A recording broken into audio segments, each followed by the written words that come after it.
Every action has consequences. We all know this, but Xi Jinping is learning this the hard way. For the better part of 2021, he cracked down on Chinese corporates. Regulators in Beijing went after Chinese corporate titans.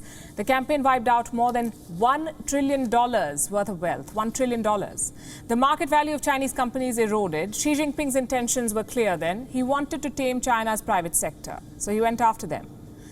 He wanted to shrink the excess wealth, make business commit to his idea of common prosperity. That's the slogan he gave. Now, this crackdown by the Chinese president has had far-reaching consequences. Investors the world over are spooked. They're withdrawing investments. In March, more than $11 billion were pulled out of the Chinese market. The value of Chinese stocks is at an all-time low. The Hang Seng Tech Index tracks China's biggest tech companies. In 1 year, it has fallen by 45%. The American markets have the same view about China. The Nasdaq Golden Dragon China Index tracks Chinese companies listed in the US. It's down by 58%. The third week of March was brutal. Redemptions from Chinese equity funds were at their highest since 2021. Investors were selling Chinese bonds too. For the first time ever, they've pulled out more than $1 billion. And the bad news for Beijing does not end with this. Global term investors don't see China as a secure investment anymore. They're allocating just 2% of their portfolios to Chinese stocks, just 2%, which is according to American investment bank Morgan Stanley. So what does one make of this? The Institute of International Finance has shared an assessment. It says global investors are looking at China in a new light. There is a rethink. Investors are taking their money elsewhere, and Beijing was forced to react this month. The Chinese government has issued a statement.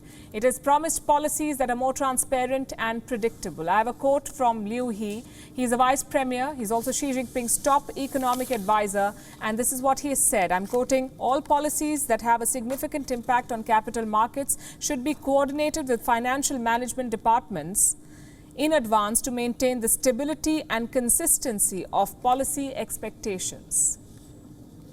The message is clear. Beijing wants to contain the damage. Easier said than done, we say. The Communist Party is facing serious challenges right now. One of them is the latest Wuhan virus outbreak.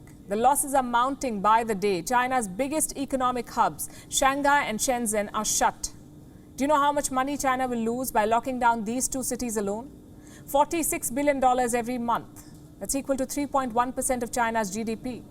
The other worry is the Russian invasion. Beijing's support to Moscow has not gone down well with investors. According to one report, Chinese companies have suffered $2.4 trillion of sell-off. A $2.4 trillion sell-off. It was triggered by Russia's invasion of Ukraine. Investors have dumped Chinese stocks. They fear that Chinese companies could face sanctions because of Beijing's actions.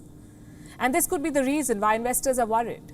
The United States issued an assessment this month. Washington fears that China will support the Russian economy, and America says Beijing has made that decision. It wants to give Russia economic and financial support. So long story short, China's problems are compounding. It began with the crackdown on Chinese companies, which could have been avoided, but Xi Jinping did it anyway. Before the markets could shake off that crackdown, China was hit by its homemade virus, the Omicron version.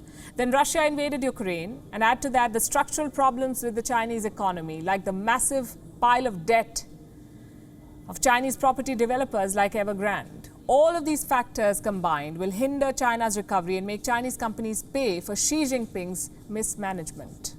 WION is now available in your country. Download the app now and get all the news on the move.